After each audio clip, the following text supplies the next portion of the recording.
Baik, Assalamualaikum warahmatullahi wabarakatuh. Halo, perkenalkan nama aku Bagus Sitoro dengan 3 digit NIM terakhir 066 dari jurusan Teknologi Rekayasa Otomasi angkatan 2023 Sekolah Vokasi Universitas Diponegoro. Di sini aku mau mempresentasikan hasil dari praktikum SCADA terakhir di mana yang berjudul Implementasi Komunikasi Modbus TCP pada PLC Bosch Rexroth sebagai master dan Schneider sebagai slave yang berbasis Node-RED dan HMI. Nah, kita langsung masuk aja ke latar belakang permasalahannya, yaitu di mana di dunia industri modern itu penggunaan perangkat kontrol atau PLC dari berbagai merek atau juga multi vendor itu merupakan hal yang umum. Nah, tantangan utamanya itu bagaimana cara untuk menghubungkan perangkat-perangkat ini agar bisa saling berkomunikasi dan saling mengirim data. Oleh karena itu dibutuhkan sebuah protokol komunikasi yang universal seperti Modbus TCP dan juga sebuah middleware atau perantara yang fleksibel seperti Node-RED. Nah, adapun juga tujuan dari praktikum ini yaitu yang pertama mengetahui cara untuk memprogram Node-RED untuk komunikasi Modbus TCP, lalu mengimplementasikan data layer subscribe pada Control X untuk mengontrol output di Schneider, dan yang terakhir ada juga mengintegrasikan sistem HMI, program PLC, dan protokol komunikasi Modbus antara master dan juga slave. Oke, selanjutnya kita masuk ke tinjauan pustaka atau teori dasarnya, di mana yang pertama ada SCADA atau Supervisory Control and Data Acquisition, di mana di sini merupakan sebuah sistem untuk pengawasan dan pengontrolan proses industri. Yang kedua ada Modbus TCP/IP, yaitu protokol komunikasi serial yang berjalan di atas sebuah Ethernet atau IP menggunakan arsitektur master dan juga slave atau client dan juga server. Lalu ada Node-RED, sebuah flow-based development tool untuk menghubungkan hardware, API, dan IoT. Lalu yang terakhir pada hardware-nya, di sini kita menggunakan modul PLC Bosch Rexroth Control X itu yang berfungsi sebagai master atau client, dan juga PLC Schneider yang berfungsi sebagai slave atau servernya. Nah, lalu masuk pada studi kasusnya di sini, di mana skenarionya itu si device Control X itu bertindak sebagai master untuk merequest motor on kepada device Schneider, di mana device Schneider kemudian bertindak sebagai slave yang akan menyalakan motor, atau dalam kasus ini motor diganti dengan lampu ketika mendapatkan request dari si masternya.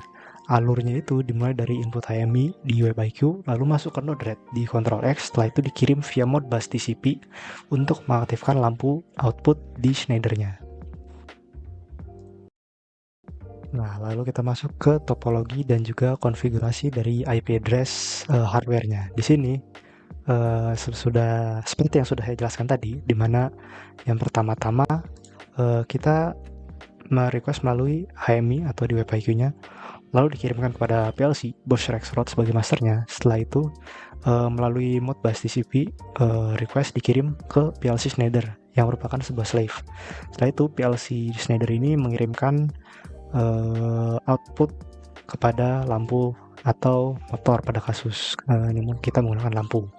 Lalu untuk IP address yang digunakan di sini untuk Control X sebagai master, IP yang digunakan adalah 192.168.1.146, di mana kita menggunakan device 1, device demo kit 1, di mana ini adalah IP-nya, IP belakang adalah 146.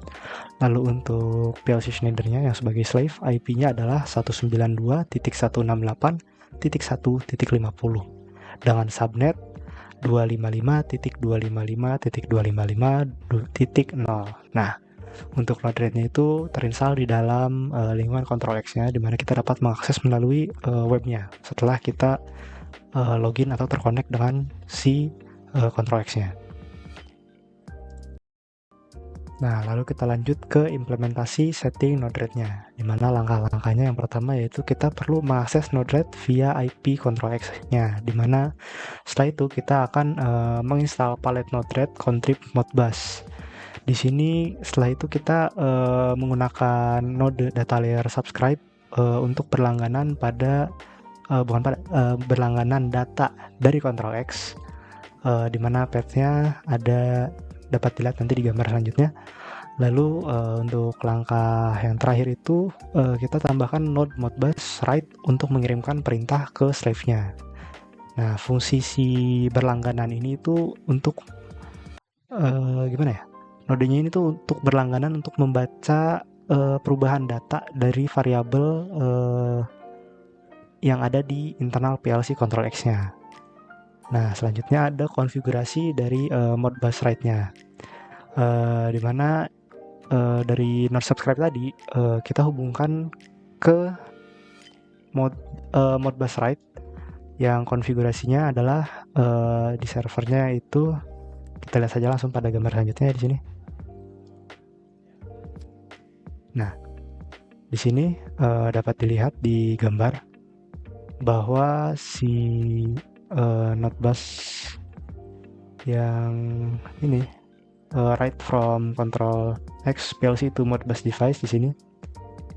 Nah, itu servernya diisi IP dari Schneider-nya, IP dari PLC Schneider, di mana IP-nya yaitu 192.168.1.150 dengan portnya itu 502. Lalu untuk unit ID diisi 1. Nah, kemudian untuk function code atau FC kita menggunakan function code 5 atau FC5, di mana itu merupakan fungsi force single coil karena kita ingin menuliskan data yang boolean atau cuman 2 tipe, on off atau 1 0 atau high dan juga low.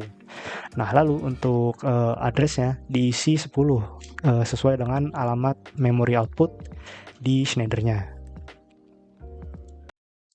Nah, lalu selanjutnya ada implementasi konfigurasi dari PLC Schneider-nya, di mana kita menggunakan softwarenya itu EcoStruxure Machine Expert Basic. Di sini yang perlu kita pastikan adalah memastikan protection read atau write-nya itu dalam status inaktif. Lalu kita perlu mengaktifkan fitur Modbus Mapping, lalu membuat ladder sederhana untuk membaca alamat memori 10 tadi, dan juga untuk mengaktifkan output fisik atau lampunya. Di sini dapat dilihat di gambarnya bahwa si Modbus TCP di sini belum dinyalakan. Nah, kita perlu menyalakan di sini. Oke, lanjut ke slide berikutnya, yaitu kita akan melihat hasil akhirnya. Nah, di sini di mana yang belakang adalah PLC Control X-nya dan yang depan adalah PLC Schneider-nya. Program yang digunakan itu dari praktik-praktik sebelumnya. Nah, di situ setelah kita mencet on dari HMI-nya sesuai dengan program, itu perlu menunggu 5 detik terlebih dahulu, lalu PLC dari Schneider akan menyalakan lampu. Nah, lalu di sini juga kita ada menggunakan sensor, di mana sensornya merupakan sensor suhu dan juga sensor humidity yang dibaca oleh si Control X-nya menggunakan analog input. Lalu ada juga di sini yang merupakan kabel yang digunakan untuk komunikasi Modbus TCP-nya. Dan mungkin jika ingin melihat lebih detail di sini ketika lampunya menyala, nah di sini lampu menyala setelah ada delay 5 detik. Dan untuk program selanjutnya itu lebih ke arah hanya untuk percobaan saja. Oke, kita lanjut ke yang terakhir, yaitu kesimpulan. Jadi berdasarkan dari hasil praktikum ini tuh dapat disimpulkan bahwa integrasi sistem SCADA antara PLC Bosch Rexroth Control X sebagai master dan PLC Schneider sebagai slave itu telah berhasil diimplementasikan menggunakan protokol komunikasi Modbus TCP yang dijembatani oleh Node-RED, di mana ini sistem itu mampu beroperasi secara real time sesuai dengan skenario, di mana Node-RED berhasil membaca sinyal dari data layer Control X dan juga meneruskan perintah tersebut ke alamat memori PLC Schneider untuk mengaktifkan si outputnya yang berupa lampu.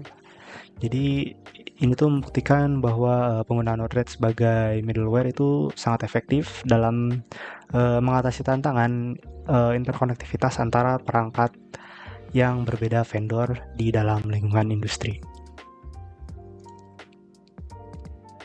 Mungkin cukup sekian dari aku, kurang lebihnya mohon maaf. Terima kasih. Wassalamualaikum warahmatullahi wabarakatuh.